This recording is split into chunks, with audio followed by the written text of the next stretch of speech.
janela, deixa o sol entrar. Bom dia para você, Fernando Moreira. Bom dia para você, ouvinte do Bom Dia Feira.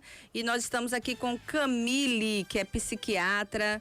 Camille vai conversar com a gente hoje sobre surtos psicóticos. Está sendo algo comum, mas nós vamos, antes de conversar sobre isso, nós vamos ouvir uma matéria que saiu no Fantástico nesse domingo a respeito de um brasileiro que estava em Amsterdã e cometeu um crime com um amigo.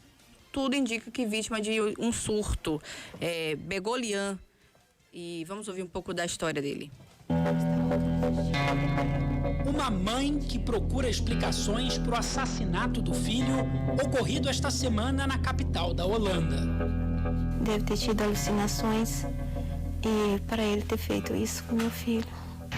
Aí hoje tá frio também, ó. Ele é o assassino confesso, o brasileiro Begolian Mendes Fernandes, de 25 anos. Em mensagem de áudio enviada a amigos depois do crime, Begolian diz por que matou o também brasileiro Alan Lopes. Ele pegou um marroquino e decepou o cara dentro da açougue, mano, igual um porco. Ele me mostrou o vídeo. Ele me chamou lá na casa dele pra comer um pedaço da carne do cara. Aí na hora que ele tentou me pegar, mano, eu tava com a faca, eu fui reagir e passei ele, tá ligado? Alan tinha 21 anos. Havia 7 que morava em Amsterdã com a mãe, que é faxineira em uma escola e tem mais 2 filhas. O filho trabalhava nesse açougue e também fazia entregas de comida por aplicativo. Um vídeo feito por uma amiga no açougue mostra um rapaz bem-humorado. Não vai pra vocês não. Tá vendo, pai? Tá vendo como é que o serviço que ele oferece aqui? Ele era um menino muito gente boa. Recebia a gente com um sorrisão, perguntava o que a gente queria, fazia uma brincadeirinha ou outra no meio do atendimento. Begolian e Alan se conheceram em 2019 num grupo de brasileiros que vivem em Amsterdã. Begolian estava em situação ilegal no país e chegou a dormir na rua. Foi nessa casa, a 20 minutos do centro aqui de Amsterdã, onde o crime aconteceu. E onde, por vários momentos nos últimos 3 anos, o jovem brasileiro de 21 anos acolheu e deu um lar para o próprio assassino. O espaço já foi liberado pela perícia, mas, por enquanto, a mãe e as irmãs do Alan não querem voltar para cá. E aqui a gente pode ver a última homenagem deixada pelos amigos do açougueiro. Nesses vídeos, Camila, a irmã mais velha de Alan, mostra manchas de sangue na casa. E aqui na parede também tem marcas de sangue. Assim como a mãe, Camila acha que a história de canibalismo contada por Begolian não tem sentido. Ele pode ter tido um estado psicótico, alguma coisa ele imaginou, ele passou a acreditar naquilo e foi onde tudo começou. E é sobre isso, né? Sobre acreditar em ilusões, sobre acreditar em algo que a mente criou, que nós vamos conversar agora com a psiquiatra Camille Batista. Seja bem-vinda, bom dia, Camille, seja bem-vinda ao Direto ao Ponto com Cristiane Mello. Bom dia a todos, obrigada pela oportunidade, achei o tema muito relevante, né? Os surtos psicóticos são muito negligenciados, a população em geral menospreza o risco, né? Para o próprio paciente e para os outros, então é um tema muito importante da gente debater hoje. O que seria esse episódio ou esse surto psicótico que a gente está falando? Como identificar? Perfeito. As pessoas, elas têm padrões de comportamento, né? E se em um dado momento alguém muda o seu comportamento, especialmente com alteração da percepção do sensório, quero dizer, se uma pessoa começa a ter alucinações de diversas formas, em geral auditivas, né? Começa a ouvir vozes que só ela percebe, ou então ela começa a ter uma percepção alterada da realidade, que são os delírios, né? Começa a ter sensações como assim, de estar sendo perseguido, de estar sendo observado, né? A gente percebe que tem uma alteração do juízo de realidade, a pessoa começa a perceber a realidade diferente. Em geral, isso vem muito junto com comportamentos de isolamento social, né? Talvez mudança de humor, talvez mais medo, né, dessas percepções. Então, essa mudança de padrão de comportamento chama atenção e deve ser avaliada. O surto psicótico, Cristiane, ele é uma situação de emergência psiquiátrica. A gente não deve esperar se alguém de perto da gente muda o comportamento dessa forma. É porque às vezes a pessoa está notando no seu dia a dia que aquela pessoa mudou o comportamento, mas talvez esteja esperando um surto do tipo, saiu gritando maluca pela rua, maluco pela rua, e aí surtou. Não é isso. O surto já vem acontecendo gradativamente, é uma desorganização da representação dessa realidade do dia a dia, e ele começa a imaginar coisas. E aí é que a família precisa acender esse alerta. Na sua orientação enquanto psiquiatra, o que a família deve fazer a partir daí? Se você percebe que um familiar, um amigo, tem uma mudança de comportamento, né? E que, em geral, Cristiane, ela vai piorando progressivamente, associada a esses sintomas, uma alteração de sono, uma insônia persistente.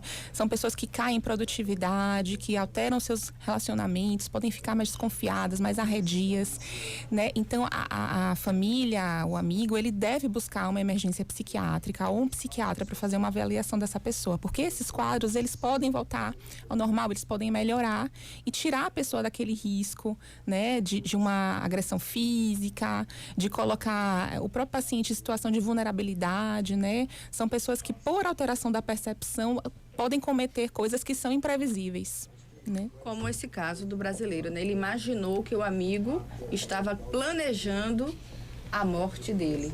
A partir disso aí, ele cometeu o crime, né? E isso pode acontecer no dia a dia, a partir de sintomas. Esses sintomas todos que a senhora já citou aqui, que são sintomas que a família precisa estar em alerta.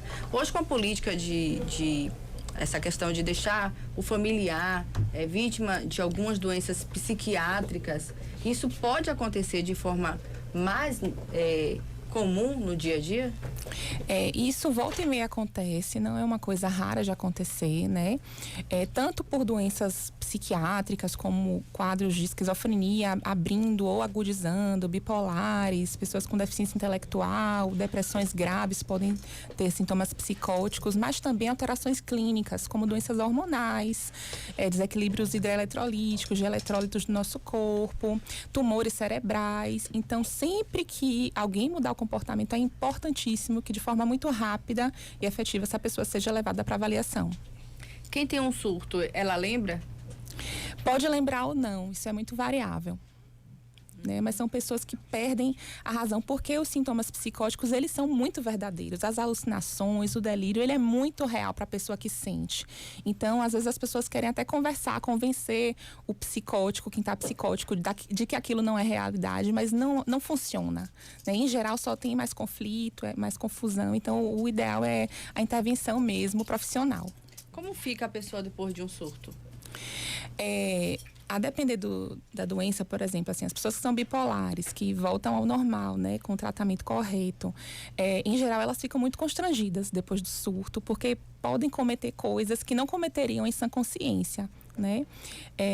Mas, por exemplo, as pessoas que têm esquizofrenia, muitas vezes elas não conseguem voltar completamente ao normal, então não tem o que a gente chama de sentimento de doença. Então é bem importante, muitas vezes, que a família esteja muito junto para que garanta o tratamento, né? E que esses sintomas que podem ser muito complicados, como agressividade, comportamento suicida, né, sejam mais contidos. No caso de Begolian, a partir daí ele tem 25 anos, pode ter sido um caso de esquizofrenia? Ele apresenta, né, comportamento de isolamento, alteração de senso-percepção, que é alucinações, ideias delirantes. Pode ter sido um caso de esquizofrenia. Mas a gente tem uma realidade também do uso de substâncias psicoativas, de drogas, muito frequente, especialmente entre os jovens, que são outras questões que podem gerar quadros psicóticos, né? O uso de maconha hoje, infelizmente, é muito disseminado. É uma substância que está muito relacionada com a abertura de quadro psicótico. Então, me faz pensar também nessa possibilidade. Então tá aí o alerta para mães, pais, caso surja algum tipo de mudança. Nando quer fazer uma pergunta? Caso surja algum tipo de mudança comportamental, é necessário procurar logo um psiquiatra. Na verdade, assim, eu acho que é um questionamento que todo mundo fica se fazendo, né? o medo de estar negligenciando e ao mesmo tempo é uma linha tênue entre negligenciar ou estar exagerando de uma característica comum que faz parte da idade, enfim.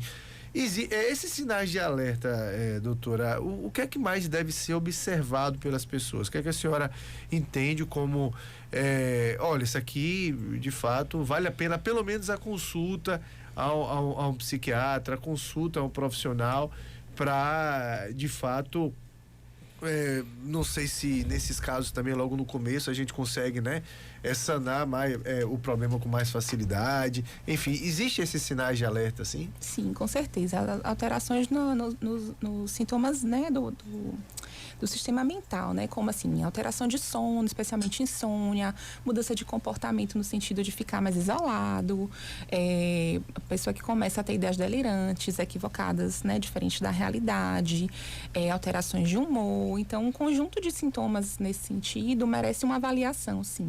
Eu acredito que, assim, na dúvida, a família deve buscar uma avaliação, porque um profissional decente vai dizer, né, que tá tudo bem, não precisa se preocupar, ou então que precisa de intervenção. Tudo que a gente cuida cedo, resolve de forma muito mais tranquila e fácil, né? E tem um melhor prognóstico. Vamos falar de eu tô hoje só esquizofrenia. Ela atinge a maior parte dos homens e com a idade mais jovem, não é isso? Porque a ciência já estuda isso. Tem algo que ser um ponto gatilho que faz com que a pessoa ela venha fazer com que essa doença venha a se evidenciar? Pronto, a esquizofrenia é um transtorno que tem muita relação com a genética da gente, a predisposição. Então, em geral, a gente tem algum familiar que teve um quadro assim, os descendentes têm mais risco, né? Acomete mais ou menos 1% da população.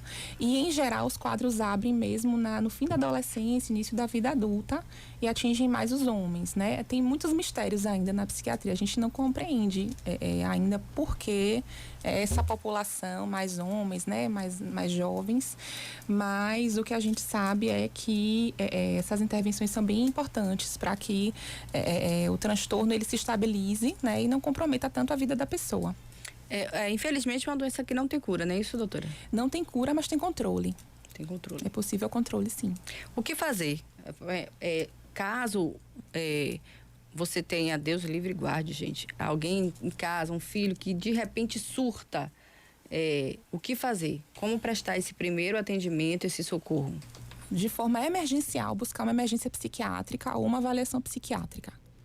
Isso é urgente, né? Isso evita complicações graves como agressões e até morte, né? Pra gente encerrar, vamos encerrar de forma leve, que o Direto ao Ponto é dia de sexta-feira. Vamos falar de prevenção, de que forma prevenir, né? Vamos falar de saúde mental, para que a gente possa prevenir e evitar que se chegue a esse ponto. Uma coisa que me chamou a atenção no caso de Begolian é que ele teve uma infância feliz, mas na adolescência ele teve uma depressão e ele buscou refúgio no celular, né? O que muitos pais, o que muitos adolescentes estão acontecendo nos dias atuais.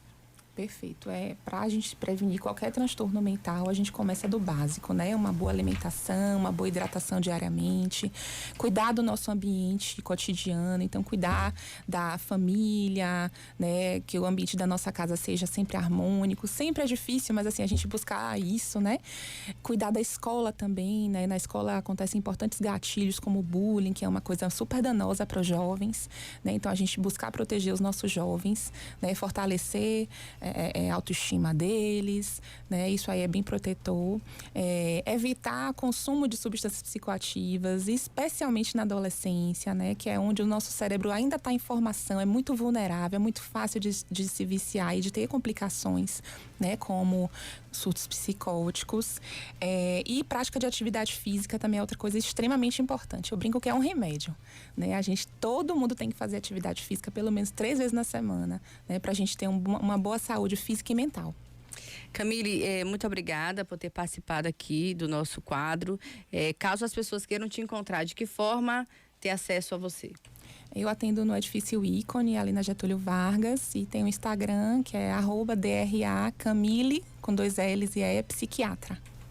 Ok, gente, Vamos ficar alerta. Todo mundo fala de atividade física, né, Dilson? Pra saúde mental, física, emocional, atividade física, viu, gente? Vamos praticar atividade física.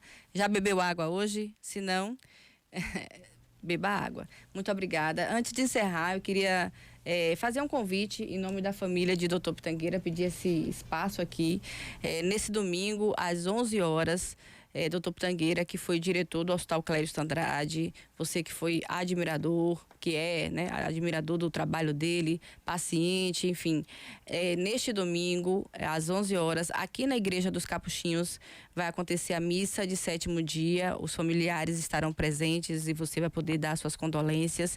Então, sinta-se convidado para participar desse momento. Às 11 horas de domingo, dia 12, na igreja aqui na igreja dos Capuchinhos aqui, dos Frades Capuchinhos, tá bom? Um grande abraço aí para todos e uma boa sexta-feira. Fiquem com Deus. Você ouviu no Bom Dia Feira, direto ao ponto.